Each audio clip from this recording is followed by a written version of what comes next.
want to preface this by saying I like Tony V. And I don't come into this at all with any kind of negative preconceptions of Tony V. I'm not one of these people who thought the hire was a bad hire. I'm a guy who has tremendous faith in Buster Posey. And when he hired Tony Vitello, I was like, well, that's a bold move. But, man, this guy does bold moves. Okay, is it risky? Yeah. Has a guy ever ridden a bus? No. But, okay, Buster, you saw something. I'm with you. Let's go. I like the guy's enthusiasm. I like the guy's charisma. He's good on the radio, et cetera, et cetera, et cetera. So I woke up Monday morning with 0.0 beef with Tony Vitello. This is very important to lay the groundwork here. This is very important. In fact, I wasn't just 0.0. I was like pro Tony V. Like I was giving him wide berth. Like, I'm in. Let's go. And people be like, oh, he's never done it. I'm like, well, let's see. I'm excited. It's a fresh coat of paint. But this whole thing, and I want to credit Matt Lively of KPIX. He's the first guy who tweeted it out. The bottom line is he came out of nowhere. And he said, when did you guys know I was taking this job? And Susan Schlesinger said, about 4 days before you did. And then he said, see, that's the problem. And he started talking about how that tweet that went out Saturday, or The Athletic put out a story on the Saturday before he accepted the job saying the Giants are closing in on Tony Vitello. That was the phrase, closing in. And then we went through 4 days of drama before he accepted it. And we had the footage of him out at a fall scrimmage and all that stuff happening.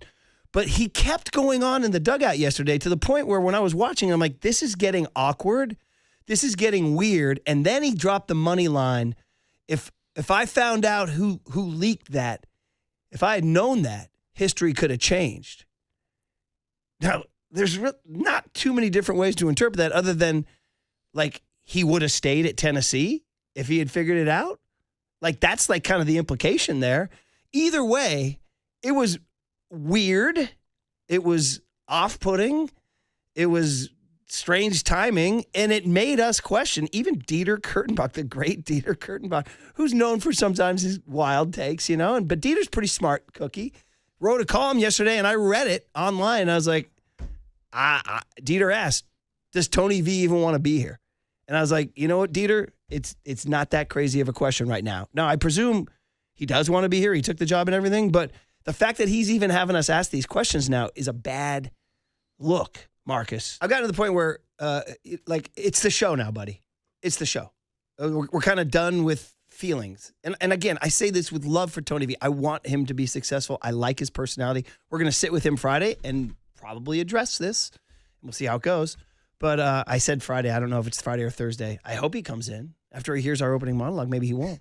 As I've gotten to a certain point, bro, this is the show. It's kind of big boy. Like, you got to put on your big boy pants. Like, we're not here to like go through our feelings anymore. I'm here to know, like, what, as many people said yesterday, oh, this is all well and good. Who's in the bullpen?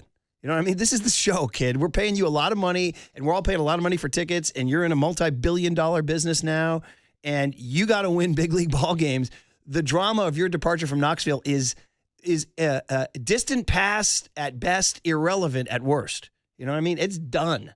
So anyway, that was my take.